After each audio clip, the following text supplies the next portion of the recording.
अगर कांग्रेस पार्टी के साथ आ जाती तो चुनाव जीत जाती और बीजेपी हार जाती। ऐसा हम नहीं बल्कि कांग्रेस पार्टी के पूर्व अध्यक्ष राहुल गांधी कह रहे हैं। जी हां, कांग्रेस के पूर्व अध्यक्ष और सांसद राहुल गांधी ने गुरुवार को यह बयान दिया है और पहली बार इस बात को कबूल किया है कि लोकसभा चुनाव में उन्होंने बीएसपी पार्टी और मायावती को अपने साथ आने का प्रस्ताव रखा था। दरअसल गुरुवार को राहुल गांधी अपने संसदीय क्षेत्र रायबरेली पहुंचे थे। वहां उन्होंने दलित छात्रों के साथ बातचीत की। इस दौरान एक छात्र ने राहुल के सामने बहुजन समाज पार्टी की चीफ मायावती की तारीफ की। दलित युवक ने बसपा संस्थापक काशीराम और मायावती द्वारा दलितों के उत्थान के लिए किए गए कार्यों का जिक्र किया। युवक ने कहा, काशीराम ने दलितों के लिए काम किया है, जिसके बाद मायावती के द्वारा भी काम को आगे बढ़ाया गया।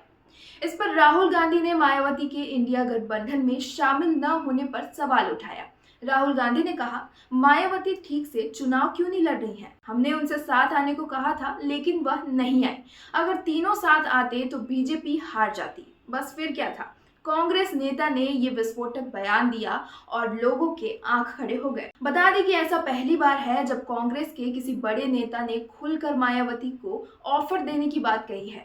2024 के लोकसभा चुनाव में सपा और कांग्रेस के इंडिया गठबंधन के तहत यूपी में चुनाव लड़ा था और बड़ी जीत हासिल की थी।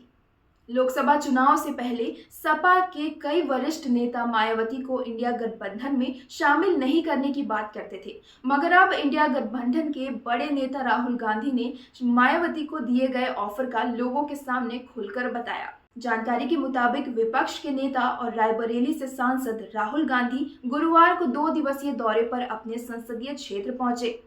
लखनऊ से सड़क मार्ग से यात्रा करते हुए राहुल गांधी सबसे पहले चुरमा सीमा पर हनुमान मंदिर गए, जहां उन्होंने पूजा अर्चना की। मंदिर के पुजारी ने उनका स्वागत किया।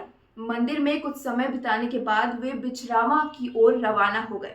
बिछरावा में गांधी ने पार्टी कार्यकर्ताओं की बैठक को संबोधित किया, जहां विधानसभा क्षेत्र के कांग्रेस पदाधिकारियों और कार्यकर्ताओं ने उनका माला पहनाकर स्वागत किया। पार्टी कार्यकर्ताओं को संबोधित करने के बाद गांधी रायबरेली की ओर रवाना हो गए। रायबरेली में देश के संविधान में दलितों का योगदान रेखांकित करते हुए उन्होंने कहा कि डॉक्टर BR अम्बेडकर के पास सुविधाओं का अभाव था, फिर भी उन्होंने पूरी राजनीतिक व्यवस्था को हिलाकर रख दिया था। पूर्व कांग्रेस अध्यक्ष ने कहा कि एक पूरी व्यवस्था है जो दलितों के खिलाफ है और नहीं चाहती है कि वे आगे बढ़ें। व्यवस्था आप पर हर रोज हमला करती है, आपको पता भी नहीं चलता कि वो आप पर कैसे हमला कर रही है। गांधी ने कहा कि आपको ये समझने की जरूरत है कि संविधान की विचारधारा ही आपकी विचारधारा है। मैं आपको गारंटी के साथ कह सकता हूं, अगर इस देश में दलित नहीं होते तो देश को संविधान कभी नहीं मिलता। यह आपकी विचारधारा है, यह आपका संविधान है, लेकिन आप जहां भी जाते हैं आपको कुचल दिया जाता है।